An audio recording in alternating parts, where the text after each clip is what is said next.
So as we're coming on the air tonight, we're watching news in two major trials happening, right? Trials that are at the center of these national conversations over race, politics, guns, protests, all of it. Because at any point, we could get a verdict in the trial of Kyle Rittenhouse. He's facing life in prison, for killing two protesters during racial justice demonstrations last summer.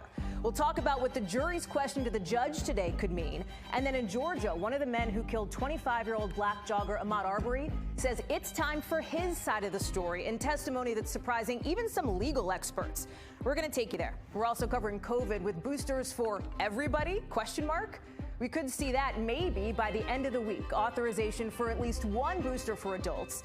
The interview with Dr. Anthony Fauci you will only see here. And with the flu and COVID colliding, what he told me about whether the alarm bells over a winter twindemic are legit.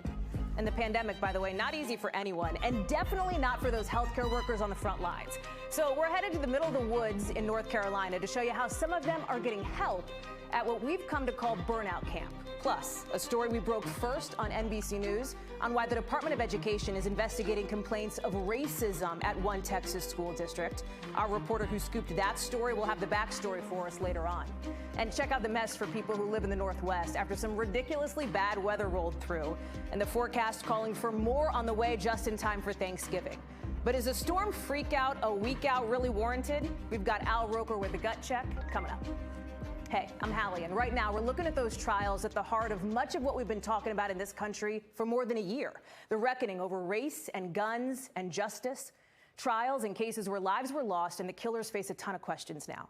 And we could get a verdict in one of them really any minute, any day. That's in Wisconsin, where Kyle Rittenhouse is waiting to learn whether he will spend the rest of his life in a prison cell. But there's also news out of that trial down south in Georgia, where one of the men accused of murdering Ahmaud Arbery is testifying. Actually, right now, we're going to head out to Kenosha in just a minute, but I want to get to Ron Allen, who's here with us from Brunswick, Georgia now. And Ron, we just heard from Travis McMichael talking about the moment he killed Ahmaud Arbery. I want to play for folks what he had to say. Watch. I shot the first shot, I knew I shot, and then the second shot, I shot again because I was still fighting. He was all over me. He was still all over that shotgun, and he was not relenting. So I shot again to stop him. That third shot, which I thought was second, that final shot, he disengaged. And at that point, he let go, he turned and continued to run down some hill. And at that point, I was in shock. I turned around. I don't know where I was going. My dad came out, and he was yelling that he's got his hand under him. I turned around. We got over there and pulled his hand out from under him and realized that he was deceased. And I looked up and the police were right there. So, Ron, this is, again, testimony from Travis McMichael. And up until that point, he had seemed to be trying to make the case that he actually wanted to try to de-escalate this interaction with Arbery, who did not have a gun, by the way. McMichael did. You have to think the prosecution on cross-examination is going to work to rebut that, no? They may zero in on the last thing he said, that he looked up and the police were right there. And the question is, well, why didn't you wait for the police to get there? Which is something that the prosecutors intimated during other parts of the trial.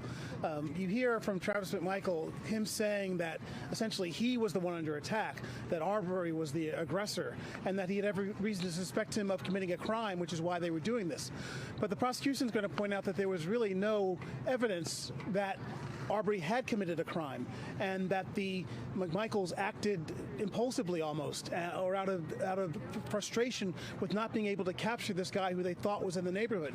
And in the first round of questioning just now, the prosecutor was intimating that McMichael and the other defendants went after Arbery because he was black, because she pointed out that some of the other cases that the defendant said that Travis McMichael said that he had responded to or that he had investigated over the weeks involved other people who were not of color.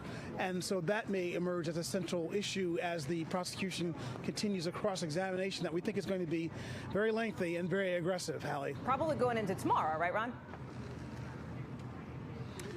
I would think so, yeah. Yes, perhaps.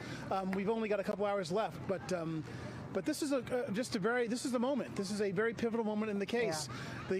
The defense is laying it out there on the line, and we were wondering, you know, who would they call as witnesses? A lot of people from the neighborhood, perhaps, because they've been trying to paint this picture of the neighborhood where the fatal encounter happened as being this place that was on edge, worried about crime. The prosecutor, in one of her first questions to McMichael, pointed out that there had only been one reported burglary in the neighborhood during all this time, that they're saying that there are all these house breakings happening.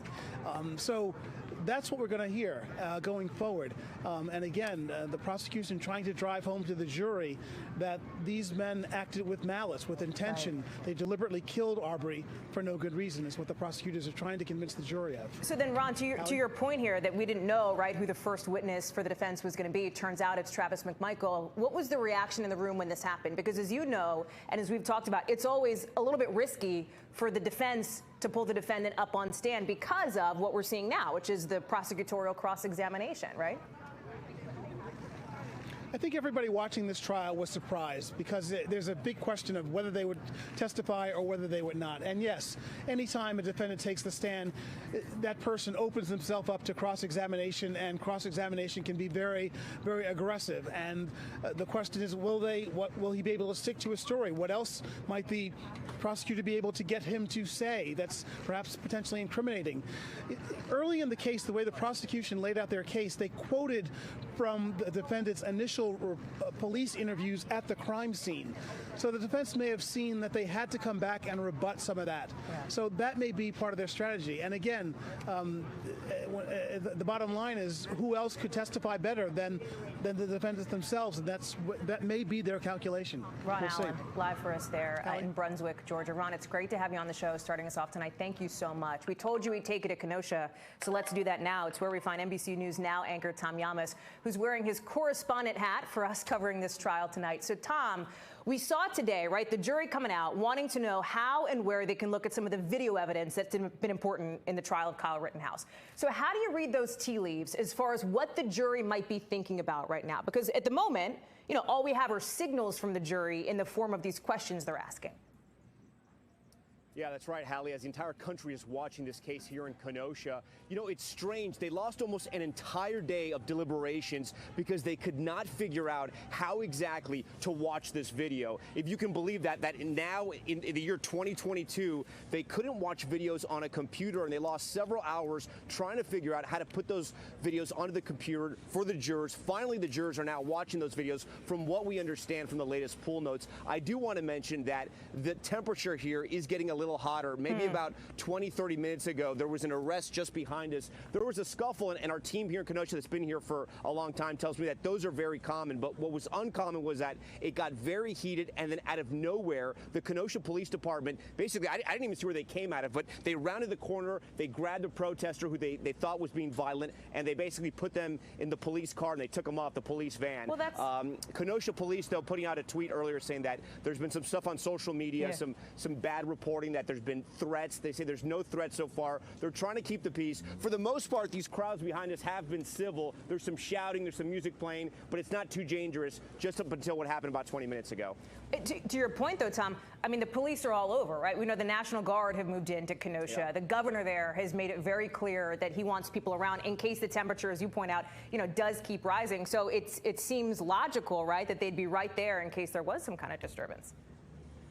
Yeah, it is, but it's interesting because you don't really feel the police presence out here. I mean, you see cop cars here and there, but it was interesting. They sort of kind of came out of nowhere. Hallie, you know, your bread and butter is politics, and I think that's why so many people are watching this case right now. Much like politics sort of can divide a nation, this case has divided a nation. A lot of people see this as very clear-cut self-defense. Other people, including the prosecutors here in this state, want to show that Kyle Rittenhouse was the aggressor here, right? He acted recklessly with that AR-15, and that's the reason why 2 men are dead and another has been injured. And right now, those jurors are trying to figure that out. On the political piece of this, Tom, a lot of eyes have been on, as you know, the judge in this case. I'm not going to play the sound, but he talked a little bit today about maybe not wanting TV cameras in the courtroom moving forward. As we know, there have been live, you know, televised coverage of this trial from the very beginning. Even as the judge has faced some questions for example, the way he's gone after and scolded the prosecutors in this case, too.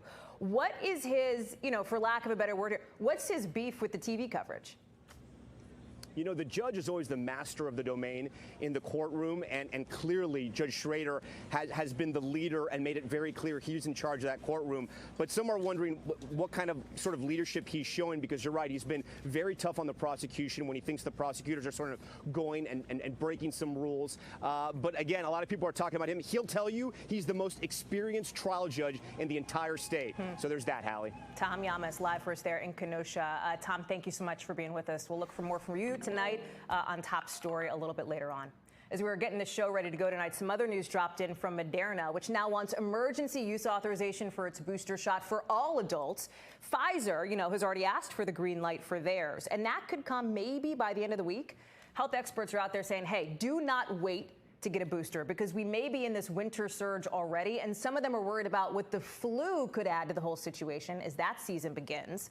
Right now, you've got 83,000 COVID cases a day, up 14% from last week, and the number of people dying from COVID, more than 1,000 per day. You know which state's struggling the most right now? Check out this map. It's Michigan, with hospitals totally packed. So we're asking the country's top infectious diseases doctor and the president's chief medical advisor, Dr. Anthony Fauci, about what he's expecting. Dr. Fauci, thank you for being on launch night of the show. It's good to be with you. Thank you. It's good to be here, and thank you for having me. Of course. So let me start with booster shots. Big news on that. We know all week long. We know today Moderna actually asked the FDA for emergency use authorization for its booster. You've got the Pfizer EUA out there for American adults. So 2 questions for you on this. Do you anticipate that both Moderna and Pfizer will get the green light? And could that happen for at least one of them, Pfizer, maybe by the end of this week? Yeah. Well, first of all, I think it's very important that we get boosters available for people in this country.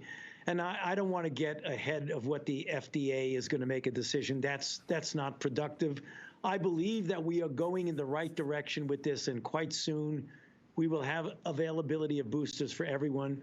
One of the issues that we have that sometimes confuses the American public is if you talk about boosters for one subset of group versus another another, sometimes even those who are eligible, officially eligible to be getting boosted, hesitate because they're not really sure if they fall in that category. If you give an across-the-board approval and recommendation for people, for example, from 18 years of age or older, that adds a degree of clarity to the situation. You've been really clear, Dr. Fauci, and you and I have talked before even about the need, in your view, for people to get the booster shot and for that to be widely available.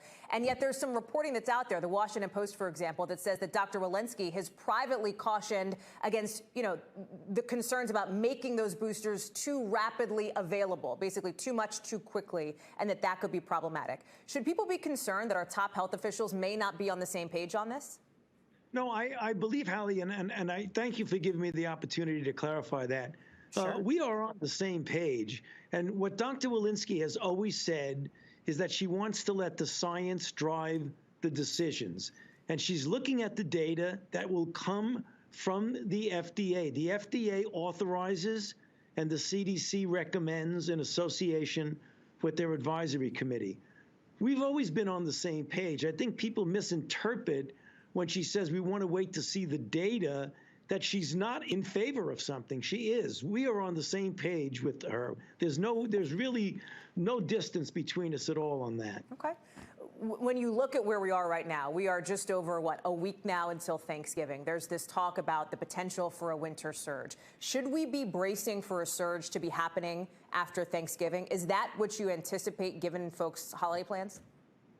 Well, it's going to be up to us, Hallie, about what happens to us during the holiday season. We've got to start right now getting anybody who's eligible, and I hope in the next day or two that's going to be essentially everybody that's been initially vaccinated, to get them boosted. And we've got to realize that when you're in a situation where you're having 80,000+ new cases a day, when you are in an indoor setting in which you don't know the vaccine status of the people in a congregate setting indoor, you should wear a mask. You see the patterns of people. I think you have an understanding of the desire of people to get back to some semblance of normal life, especially over the holidays. You pair that with what we're seeing with these flu numbers, and I don't have to tell you about those right now. There are some alarm bells ringing about the possibility of this so-called twindemic, right? being in a not great place on the COVID pandemic, being in a not great place on flu numbers. Right. Should we expect a twindemic this winter in your professional assessment? If we didn't have a flu vaccine, if we didn't have a COVID-19 vaccine, I would be telling you I'm really concerned we don't have anything to stop this. But we have an influenza vaccine. Get vaccinated. It's totally available to anybody who needs it right now and wants it, and everybody should get vaccinated 6 months of age or older. Number two, we have a highly effective and a very, very safe COVID-19 vaccine that I hope very soon will be available not only to everybody in a primary, but to everybody 18 and over in a booster. So we have the tools. You're asking me to make a prediction, and I'm saying the public will make their own decision. If they don't want to see a big surge, then do the things that are being recommended to prevent that.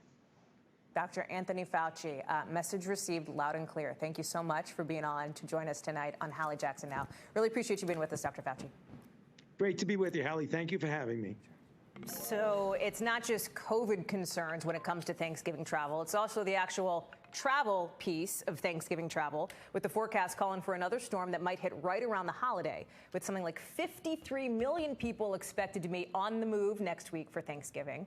Good thing we have Al Roker on with us tonight to give us the reality check here. And Al, that's really what I'm looking for here, right? This storm is still a week out. Is it too early to be stressing out about it yet, or are you seeing signs that this could be the real deal? Look, here's the deal. We want to have people prepared. We're saying right now what we see is activity that could be causing problems. And so we're going to watch this very, very closely. In fact, as you take a look, here's the system now starting to push its way up. It makes its way into the east. And as it does, it's going to be bringing rain and thunderstorms, strong winds, heavy lake effect snow, and very cold wind chills. This goes into Monday evening, and then Tuesday morning it starts to pull away. The big problem is that we're going to be looking at lake effect snow, strong winds, Hallie, and those winds are going to be causing problems. Again, you can see the snowfall, rainfall, not really heavy, but it could impact airports from Boston, New York, D.C., back to Chicago, down to Nashville and Cincinnati, Cleveland, snow and wind. So these are all areas that could be impacted, and of course the roads along there could have problems as well, Hallie. Al, what about people on the other side of the country in the Pacific Northwest who just got smoked from flooding and landslides and are just now starting to dry out and clean up? Are they in the clear? Well, here's the good news. There is a potential storm that is coming in next Monday and Tuesday, but this isn't that atmospheric river that brought just torrential rains and nonstop rain. This is a system that is basically a centralized low-pressure system that comes in, brings in the rain, and some snow, and then moves through. But it's not going to linger. It's not going to be that relentless torrential rainfall that's going to be causing flooding, Hallie. That I'm sure is good news for folks out there. Al Roker, thank you so much for being on. Appreciate it, my friend. Thanks. So something just went down at the Capitol that we have not seen in more than a decade. A censure vote in the House. Basically a formal official reprimand against Republican Congressman Paul Gosar. Why? Because of an anime video he posted online showing a cartoon version of him killing Congresswoman Alexandria Ocasio-Cortez and attacking President Biden. And let's be really transparent here, right? We're not going to show you that part of the video. It's seen as a threat. It would not be responsible for us to put that on the air. But here's a different part of the video to give you a sense of what this looks like, because Gosar is saying the whole thing is actually a metaphor for immigration. This anime video as a metaphor. House Democrats believed 0% of that, with all of them, plus 2 Republicans, Liz Cheney and Adam Kinzinger, voting for this censure.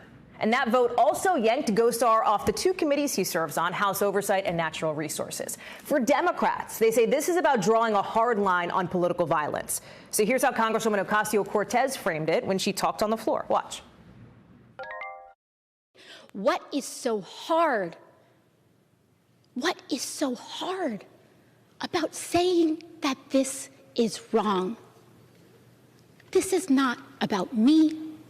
This is not about Representative Gosar, but this is about what we are willing to accept. As leaders in this country, when we incite violence with depictions against our colleagues, that trickles down into violence in this country. As all of this was happening, by the way, Congressman Gosar was required. He had to watch it from the well of the House floor, but he did get his turn to speak. I do not espouse violence towards anyone. I never have. It was not my purpose to make anyone upset. If I must join Alexander Hamilton, the first person attempted to be censored by this House, so be it. I want to bring in our congressional correspondent, Garrett Haake, joining us here. Hey, Garrett, it's good to be with you. And do me a favor, explain the why it matters factor here, right? Okay, so he doesn't get to serve on his committees. He's been yanked from those. What does that functionally actually do beyond the symbolism of this? Well, what it could do for him politically is it could ultimately lead to the voters back home being frustrated that their member of Congress can't do much. That's what happened in the past with Steve King, someone who was removed from his committees and was left to basically walk around the hallways up here and talk to reporters. Now, that came at the end of a very long period of time in which King had frustrated his own party. Gosar is probably safe from that, at least for now. He won his last general election race by 40 points and his last primary by almost 30. So he's got a long way to go, perhaps, before the voters back home in Arizona turn on him. But that's perhaps the process that could start here with this censure and the removal from these committees today. Frankly, Garrett, Congressman Gosar doesn't seem too concerned about that piece of it. He is downplaying this video. He's making the case that he didn't mean it to be offensive. And most of the Republican Party seems to be backing him up on that, at least tacitly. No, I mean, only Liz Cheney and Adam Kinzinger. I know this vote just happened, but they're the only two that voted with Democrats here.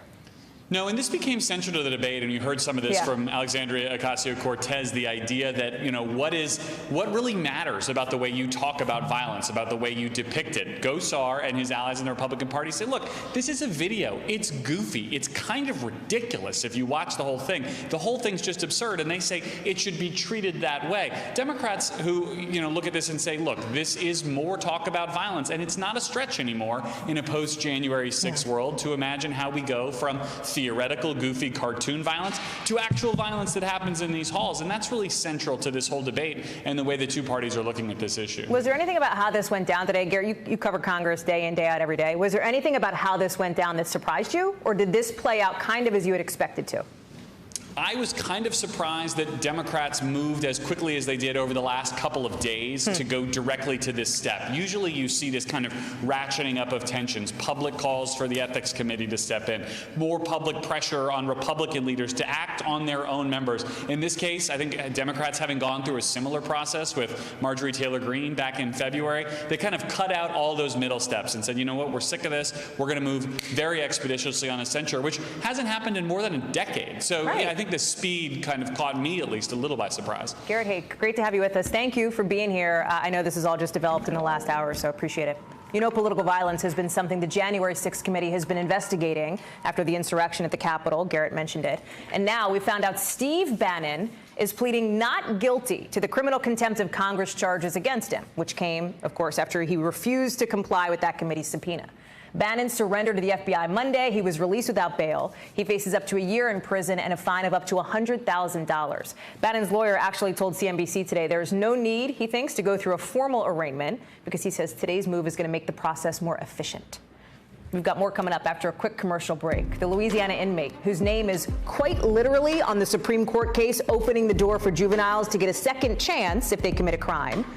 But he himself has not had a second chance until today. Nobody knows this case better than Lester Holt, and he'll be with us with the news on Henry Montgomery next.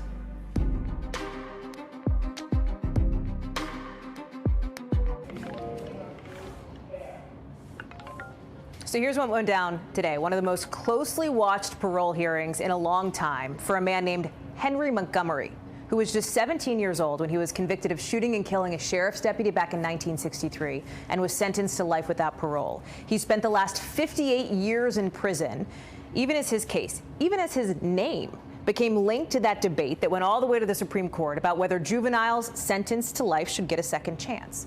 He's been denied parole before, most recently back in 2019, and that's when Lester Holt spoke with him about what he expected next. I mean, you're here for murder. Are you still a danger to society? No, I'm not. I ain't the same 17-year-old that pulled off that murder charge. Lester Holt is with us now. Lester, thank you so much for being on tonight. How are you?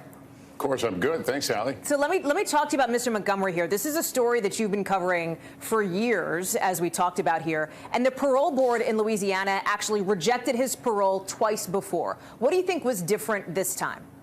You know, it's a little unclear. We were there for the last hearing, and the issue that was raised was that he had not completed enough programs in prison, education programs or other enrichment things. Of course, many would argue those things weren't available for a lot of the time that he was in prison. Angola was a notorious prison, still is to some extent, but it was, in fact, one of the most violent prisons in the country for a very long time. So the idea that he wasn't able to take programs didn't really hit on the money. And in fact, it was hugely controversial, right, when that decision happened. So how do you see this decision, the idea that he is now being allowed out on parole? How do you see that changing things? What's the broader significance of that as somebody who has covered justice for all, as we call it, on Nightly News for a long time?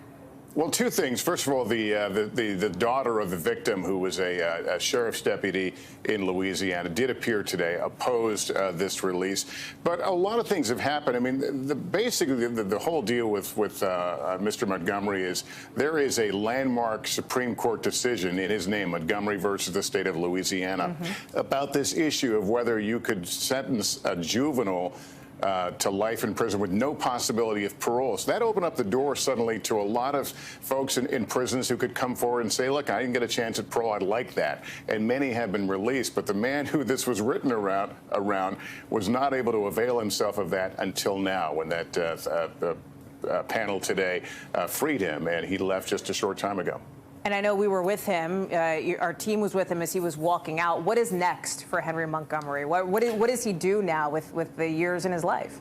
Well, believe it or not, there is a group that was founded by many of them juvenile lifers, which is what they call these individuals, and they are welcoming him. In fact, many of them were in the hearing today to support him. They look at him as kind of their shining star, as someone who really opened the way for many of these folks who had been, sentenced to life with no parole to finally get parole. So he will be in good hands. The experience of others, though, it's a learning thing. Imagine 58 years cut off from society. The things you don't know are immense, and so he will have to learn, things like how to handle a bank account in the modern era to using a cell phone.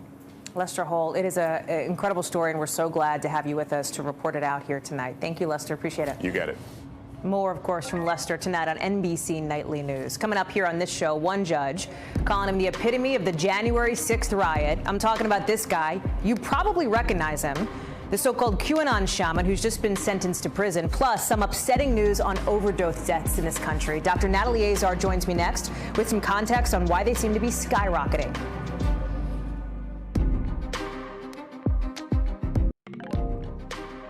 A court is forcing the White House to sell land in the Gulf to drill oil, and some say that's going to create more problems for the environment. We're going to get to that story soon, but first, we want to get you to the 5 things our team thinks you should know about tonight. Number 1, Jacob Chansley, who you probably recognize as the so-called QAnon shaman. That's him.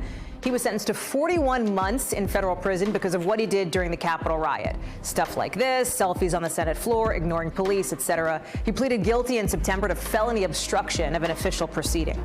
Number 2, something we'll also cover tomorrow. 2 men convicted of assassinating Malcolm X may be exonerated. That's after an investigation found certain key evidence was not presented at the trial of Muhammad Aziz and Khalil Islam. We expect that to be in court tomorrow afternoon.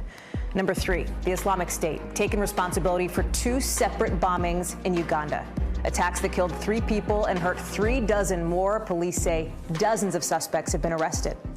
Number 4, hundreds of migrants on the Belarus side of the border with Poland are right now at a warehouse nearby trying to get some food, trying to get some shelter. They've spent weeks camped out in fields in freezing temperatures. They were trying to cross the border, but that sparked a pretty violent standoff between them and Polish border guards. Number 5, have you seen what Britney Spears is now saying? Her first comments after the whole Free Britney conservatorship story? She's telling people that she is so grateful. Her first comments in an Instagram post after a judge ruled to end her 13-year-long conservatorship. She said she is really appreciative of that hashtag Free Britney movement. So this week, it's supposed to be this time for President Biden to be making this sales pitch, right? Selling that infrastructure plan after months of delay. He's actually in Michigan right now doing that very thing. But A lot of people may feel like it's hard to focus on new roads when it costs a lot to even take a drive. You know, gas prices are up, and the president's feeling some pressure on that. He wants the Federal Trade Commission to look into, quote, anti-competitive or otherwise potentially illegal conduct by big oil and gas companies. The president thinks that could actually be driving some of these price surges. And by the way, those price surges are no joke. Check out these numbers. Regular, premium diesel, they're all up more than $1 a gallon from this time last year. And now you've got a court forcing the White House to auction off more than 80 million acres in the Gulf of Mexico to private companies for offshore drilling. Vaughn Hilliard went down to New Orleans to learn more about this thing. Vaughn, we know the president was at the Scotland Climate Summit just this month. He's saying he wants to lead by example on emissions. But then you have some environmentalists who say, well, wait a second, this auction is the opposite of what you're talking about. What's the deal?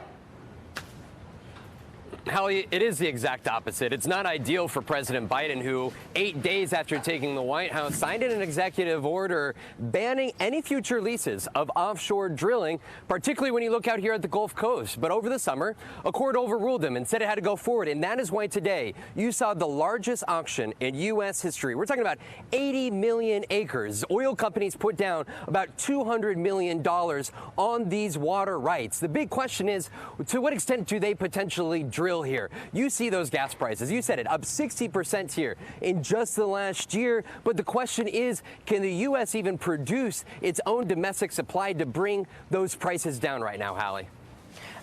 That is a question. And Vaughn, it's not like gas prices are going to drop just because of this auction, right? I mean, that's not like, bring this back to the human being sitting behind the wheel of their car thing for us right now.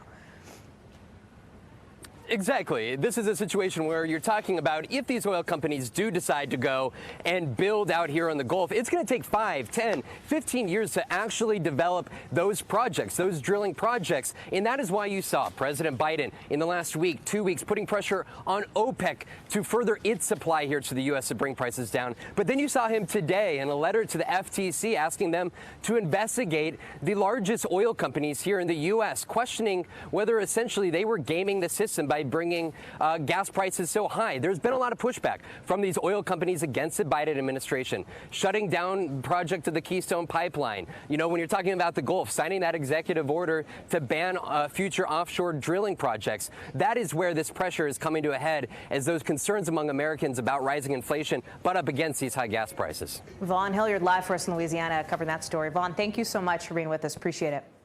Now to a statistic that is tough to hear. It is tough to report. 100,000 overdose deaths in this country last year. This is the first time ever. The first time ever we have seen numbers like these. Why? Opioids. They're causing the most deaths. Look at these numbers. The number of deaths were a little over 78,000 in 2019. In 2020, ticking up to more than 100,000. It's about a 30% increase. It's an estimate from the CDC. We'll get the final numbers next month. But I want to bring in Dr. Natalie Azar here. And Dr. Azar, talk about the context for these numbers here, because it's hard to look at this and think about 2020 and not also think about the pandemic. What kind of an impact might that have had on this? Well, Hallie, you know, of course we can't ignore the fact that that real exponential rise between 2020 and 2021 happened.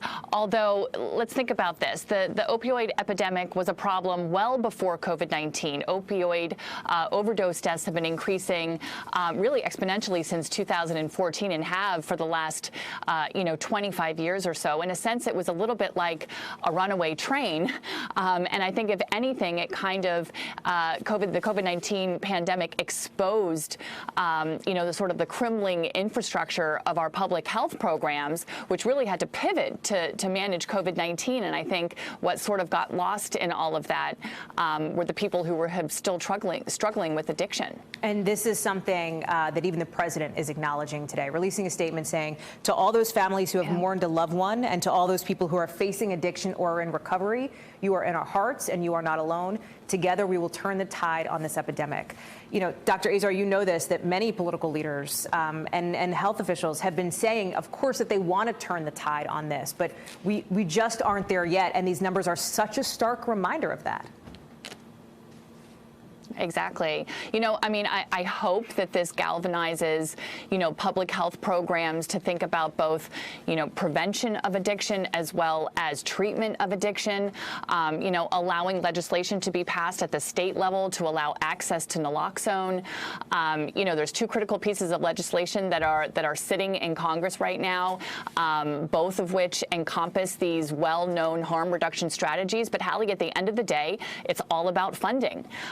You know, and again, as I pointed out, we saw the deficiencies in our public health programs when we talked about testing for COVID-19 and all of that. You know, we just don't have that infrastructure in this country.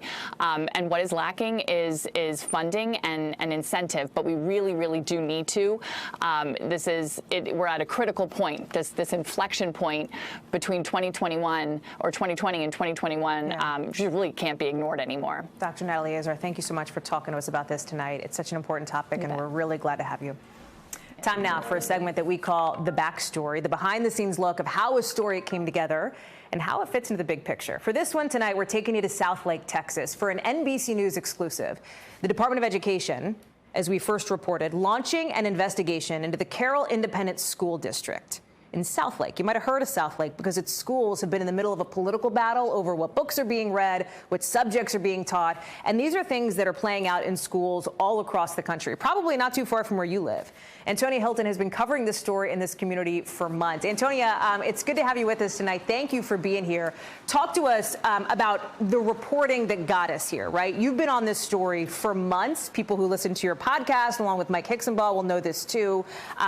At what point did you know that this was going to reach the next level and get to this Department of Education investigation into these complaints of racism? Well, Hallie, thank you so much, and congratulations on this major launch. I'm excited to be a part of it. Look, you know, this has really confirmed for me, for Mike Hicksonbaugh, my teammate, what we've suspected about Southlake all along, which is that this town has really been at the forefront, the center of this national fight over critical race theory, over how to talk about racism and diversity in schools. Their fight here started in 2018 after a video went viral of students chanting the N-word, and people struggled to get a diversity plan passed here in the district. And so, you know, frankly, we heard grumblings for months from parents saying, you know, if the school district isn't going to address our concerns, the bullying that our Black or South Asian or our gay students have experienced here, you know, we may have to turn to someone else. And we didn't know exactly what that would look like, but now that we see the results, this announcement of this federal investigation, we understand the level at which this story is going. And, you know, when the school district is saying they're no longer going to address these or that their hands are tied, this is what parents have now decided they want to do, Hallie. This is something that is, for some parents, very emotional, very personal for them to talk about. How have you gotten them to open up to you about this, and who has not talked to you that you would like to talk to? It has taken months of work. We have been covering this since about January and February, going back and forth from this community for months. And so we've had lunches, sit-downs, conversations with people, often just trying to get to know them, their stories. Because when you're asking, especially minors, to share with you some really harrowing experiences that they've had at school, bullying that they've experienced online from their classmates, you know, that's a conversation that takes a little while to build up, not just the trust with them, but with their parents. And so this is a process that has taken our team months to get these contacts in this community. I would say, you know, I would love to have more conversations with folks on the other side, people who say that a diversity plan here in the district amounts to critical race theory, who raise concerns about potential reverse racism against white students in the district. It has been challenging for NBC and virtually every other news organization to get those parents to talk, but we have been successful in some cases. It's just, you know, the students are really the voices that have come forward, who have consistently been open to talking to reporters, because they say they're getting drowned out in this national debate. Really quickly, Antonia, when you open up your, I'm not going to say reporter's notebook, I don't have one, I'm sure you don't, but like your iPhone app or wherever you're keeping your notes for the story, what's the next town or place or location that your reporting is going to take you next? Like, where should we be looking ahead to after everything that's happened in Southlake?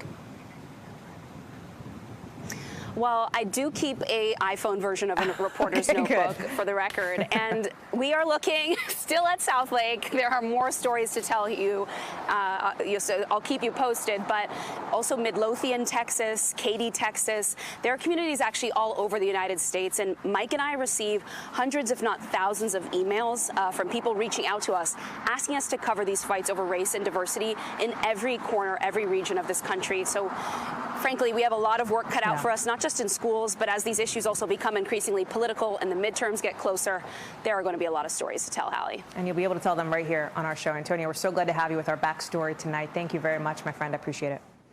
It feels like crypto seems to be taking over everything lately, right? Including the Staples Center, the home of the Lakers, getting a new name. We'll tell you what it is. And where do you go after a really tough year? I'm taking you all to burnout camp after the break.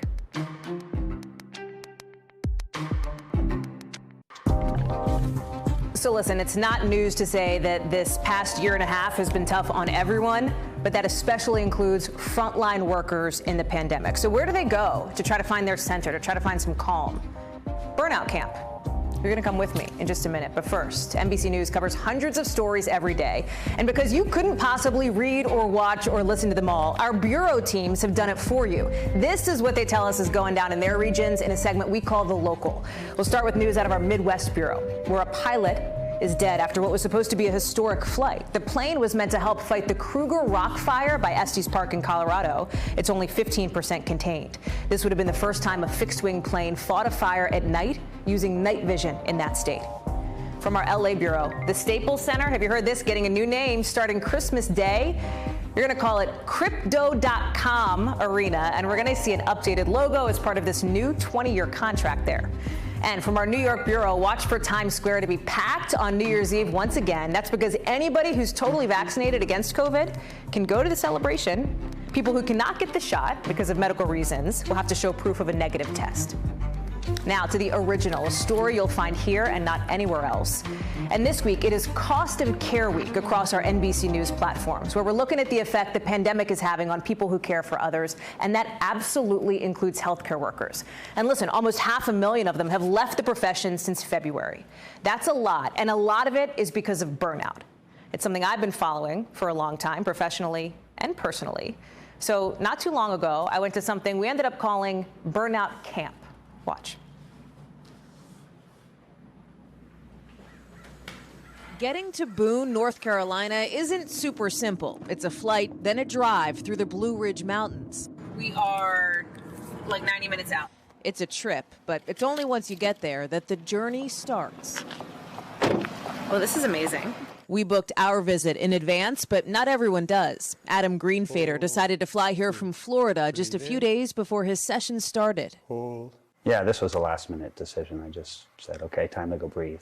He lost 3 family members in the Surfside condo collapse this summer that killed nearly 100 people, remembering the grief and the pain in the hours after those buildings fell.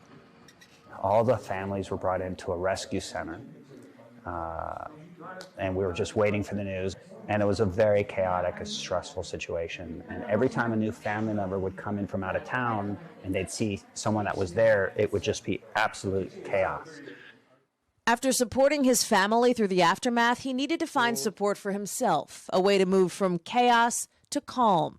And that's how he found this Art of Living retreat, one of many wellness-focused retreats in the country, which focuses on the healing power of the mind-body connection with movement, like yoga or hiking, and meditation. But it also helps people work through pain, depression, and anxiety through proprietary sessions we can't actually show you. They got too personal, too intense. Keep the camera off for a sec, please. Our sessions, run by longtime teacher John Osborne. He and I talked during what I came to call burnout camp. Do you think we're experiencing as a culture, as a country, more burnout now than we were before? Absolutely. Yeah, I think so too. Because a lot of people were near the edge before, and then all of a sudden COVID just put it up in their face. Our numbers skyrocketed when we started to offer online. And when the hospitals started to present them to their employees were so grateful that the hospitals were doing something to sort of try to help them in that way. One survey of those frontline workers showed 6 in 10 reported pandemic stress made their mental health worse. Dr. Robert McGregor works at a hospital in Akron, Ohio. But I have to admit, my own thoughts were this is too big of a pandemic for us. We're not going to be able to yoga ourselves out of this. He and his colleagues worked with John online between shifts on the front lines, treating hundreds of COVID patients. You can power through a bad week on service. You can't power through a year and a half. You need to have some other ways to cope. Coping during COVID hasn't been easy for anyone, but for Dr. McGregor, what happened after he did the work was stunning. All of a sudden, I was feeling like I was probably better than my baseline. By the end of that, I've realized that my blood pressure medicines were higher than they needed to be now. I was able to cut my meds by a third. And relax. Back in North Carolina, our retreat still unfolding. We met Maria Gasparinov, a teacher in Virginia, hoping to take some of what she's learned back to her classroom. Well, first of all, I want to leave not feeling burned out. Okay, that makes sense. And second, although it is intense at moments, but no, yes. And I want to take home a small method or a little technique that I'm going to practice every day. She, like many of the people we spoke with, acknowledged the privilege in being able to be here, to take time off work for it, to spend the money on it, since stays aren't cheap, $600 or $700 a night. And my producer, Abby, noticed something unusual, too. I think the thing that's been interesting to me is how much people have opened up, and we've been here less than 24 hours. Including me, which felt weird. It feels incredibly vulnerable, and it gives me real anxiety, right? Because I'm here with like my journalist hat on, and yet I'm also here like as a human being, right? Who's dealt with mental health struggles that I just haven't ever talked publicly about, because I still feel, and I'm working through this, like deep shame about them. And I'm trying, that's like part of the reason why I'm here, is to like work through some of that and to share some of that and to use the platform that I'm fortunate and privileged to have to shine a light on some of that. Not everyone is a believer, and Osborne knows it. I keep coming back to the skeptics who hear you say that and candidly might roll their eyes a little bit and go, really? Bring on the skeptics. If they practice, if they do what we teach them to do over a period of time, the results will come. It's not just about feeling good or being in nature or whatever, kumbaya around a campfire. It's not that at all. It's allowing you to access who you are at the deepest level and put that to work in your life every day. That's what this is about.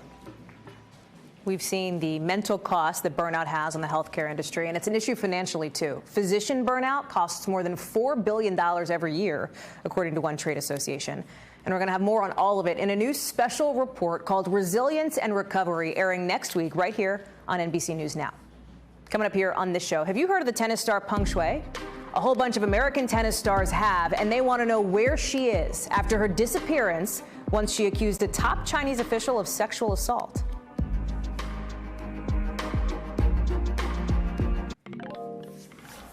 So as of today, it's now been 2 weeks. 2 weeks since one of China's biggest tennis stars, huge star in China, went missing right after she accused a Chinese government official of forcing her to have sex with him. You may have heard about Feng Shui, who wrote on social media earlier this month about a former vice premier forcing her to have sex, even though she repeatedly said no. The post was removed from her account, and China has all but stopped reporting on the case in that communist country. Now, some of the biggest stars in tennis want to know, where is Feng Shui? From Naomi Osaka to Billie Jean King, even Novak Djokovic.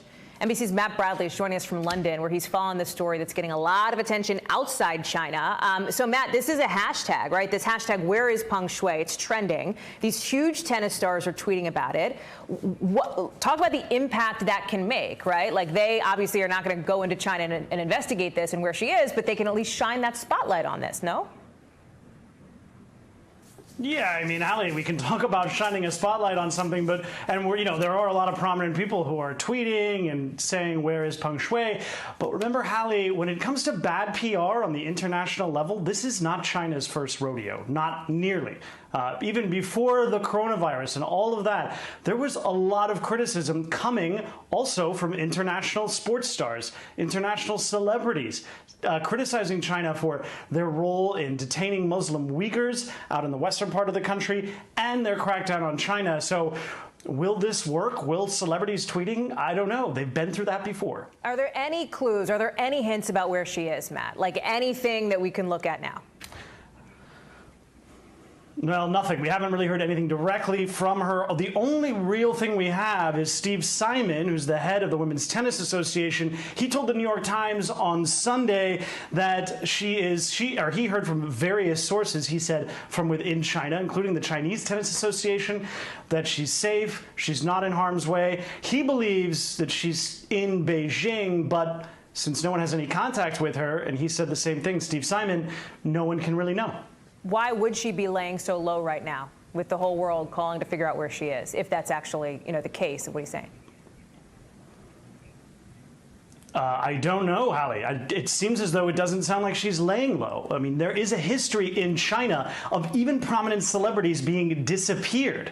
There were prominent, famous actors and even heads of business who, after criticizing or even just being seen as criticizing the Chinese Communist Party, were just removed from public life. They came back. They weren't totally disappeared. Yeah. But this is not new, and it's very troubling. A lot of these people who did come back, they were just totally spouting the party line. They became party apparatchiks during their disappearance. It's a chilling habit, and again, this is not new. Which I think is why it is so, I think, preposterous to some people hearing this, that someone would suggest, well, maybe she's just like hanging out, in Beijing, just,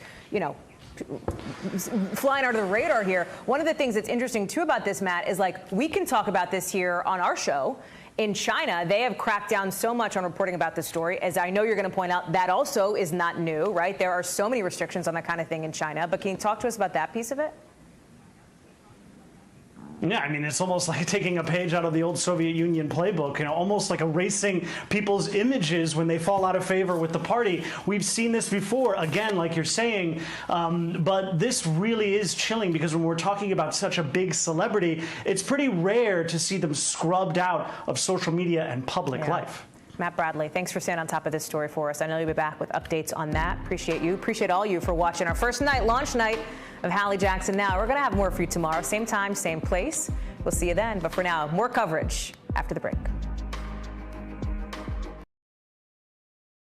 Thanks for watching our YouTube channel. Follow today's top stories and breaking news by downloading the NBC News app.